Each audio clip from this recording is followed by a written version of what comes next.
पाँव में जो बिछुड़ी पहनी हो उसकी डिजाइन अलग अलग होगी, पाँव में जो पायल पहनी हो उसकी डिजाइन अलग अलग होगी, सिर पे जो चूनर पहनी हो उसकी डिजाइन अलग अलग होगी।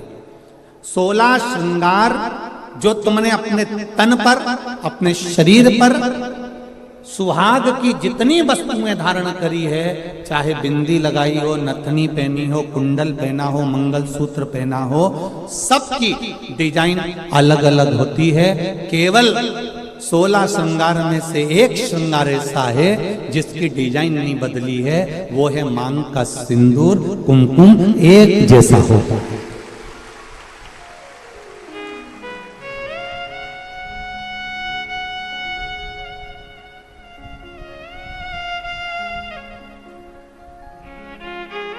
बोलो सही है कि गलत है? मांग का सिंदूर, मांग की कुकू, मांग में लगने वाला कुमकुम, इसकी डिजाइन कितनी बदल गई लोगों की जिंदगी में। मंगलसूत्र की डिजाइन बदल गई, चूड़े की डिजाइन बदल गई, कुंडल की, नथनी की, बेंदा की, सब की डिजाइन बदली, टीकी की भी डिजाइन बदल गई, पर नहीं बदली तो मांग के सिंदूर कंकु की डिजाइन नहीं बदली, क्योंकि इस डिजाइन को तो परमात्मा ने छाप कर भेजा है, तो उसको बदलना भी मुश्किल है, वो नहीं बदल सकता।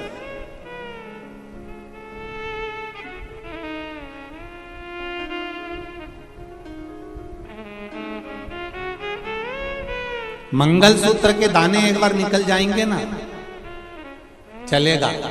नाक की नथनी एक बार निकल जाएगी ना, चलेगी। बिछुड़ी जल्दीबाजी में कहीं निकल जाएगी ना, चलेगी। बिंदी कहीं निकल जाएगी ना, चलेगी। हाथ का चुड़ला कहीं निकल कर रखा गया ना, चलेगा। पर मांग का सिंदूर कभी भी मांग से नहीं निकलना चाहिए। ये शिव महापुराण की कथा। अब 16 श्रृंगार में से एक श्रृंगार ऐसा है मांग का सिंदूर जिसमें कोई भेद नहीं है। करोड़पति माता भी अपने सिर में लगाती है और एक सब्जी बेचने वाली भी अपने सिर में लगाती है। वो सिंदूर ने समानता बनाकर रखी। एक ब्राह्मण की घर की माता भी सिर पर लगा रही है, तो एक वैश्य के घर की माता भी सिर पर लगा रही है। एक क्षत्रिय के घर की माता भी सिर पर लगा रही है, तो एक शूद्र के घर की माता भी अपने सिर पर लगा रही है। सारा श्रृंगार पैसे के बल पर ऊंचा नीचा हो सकता है, मंगलसूत्र पैसे के बल पर ऊंचा नीचा हो सकता है, हाथ के चूड़े पैसे के बल पर ऊंचे नीचे हो सकते हैं, पांव की पायल पैसे के बल पर ऊंचा नीचा हो सकता है। केवल मांग का सिंदूर, कुमकुम, ये पैसे के बल पर ऊंचा नीचा नहीं होता। ये गरीब और अमीर सबकी समता बता देता है कि यहाँ सब बराबर हैं। मांग के सिंदूर के आगे, कुमकुम के आगे सब बराबर है। कितनी बड़ी बात रामचरितमानस में आती है। थोड़ा ध्यान लगाकर सुनना मेरे धान के कटोरे वालों सब। छत्तीसगढ़ वासी सबले बढ़िया, जम के बोलो जरा, सबले बढ़िया छत्तीसगढ़िया। तो मेरा छत्तीसगढ़ वालों से निवेदन है, और जितने लोग टीवी के माध्यम से कथा हैं और जितने लोग आस्था चैनल, फेसबुक, यूट्यूब के माध्यम से कथा सुन रहे हैं, अपने जीवन में एक बात उतार कर रखना रामचरितमानस की। रामचरितमानस में राम जी ने रावण की ओर देखा, लंका की ओर देखा, और लंका की ओर देखकर राम जी ने हनुमान जी को समझौता करने के लिए भेजा। जाओ हनुमान, जरा समझौता करना है रावण से। इतने में जामवंत, अंगद और जितने बानर थे वो बोलते हैं, प्रभु काय को समझौते की बात करते हो, मिटा देते हैं उस रावण को। देरी नहीं लगेगी, चुटकी भर में उस रावण को मिटा देंगे।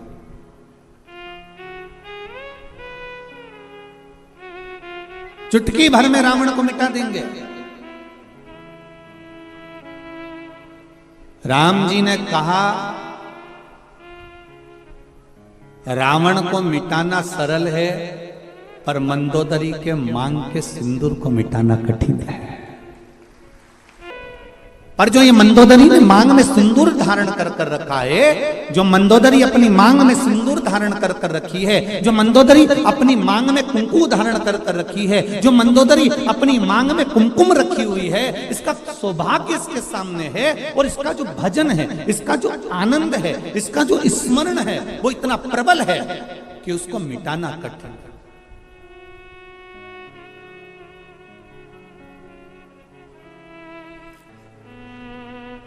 एक बात कहना चाहूंगा बहुत अच्छे से। आदरणीय गृह मंत्री जी हमारे यहाँ कथा में श्री ताम्रध्वज साहू जी यहाँ बैठे हुए हैं। आप तो आज आए हैं, पर आपके घर से जो बाईसा हैं, आपकी जो धर्मपत्नी है, हमारे लिए तो माता के तुल्य हैं। हमने देखा कल भी परसों भी 2 दिन से हम लगातार देख रहे हैं, कहीं के दूसरे मंत्री की अगर पत्नी होती ना तो 3 घंटा कथा में नहीं बैठती, पर हमने ये चीज देखी है कि वो 5 दिन की कथा में 2-3 दिन लगातार कथा का रस तत्व ग्रहण कर रहे हैं। हम कहना चाहेंगे संपूर्ण विश्व के सनातनियों को एक बात बताना चाहेंगे कि पति जब घर से बाहर निकलता है, पति जब अपना घर छोड़कर किसी मार्ग की ओर आगे बढ़ता है, तो उसके साथ में धर्म पत्नी भले साथ नहीं रहती हो, पर उसके मांग में जो सिंदूर रहता है ना, उसकी चमक पति के साथ हर पल रहती है। ये निश्चितता।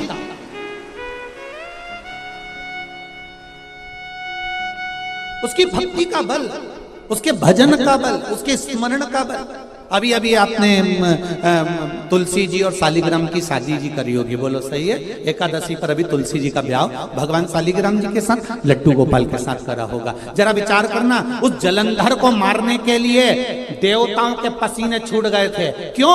क्योंकि वृंदा के माथे का जो कुमकुम था, वृंदा के माथे का जो सिंदूर था, वो बड़ा प्रबल था, इसलिए जलंधर को मारना कठिन पड़ रहा था।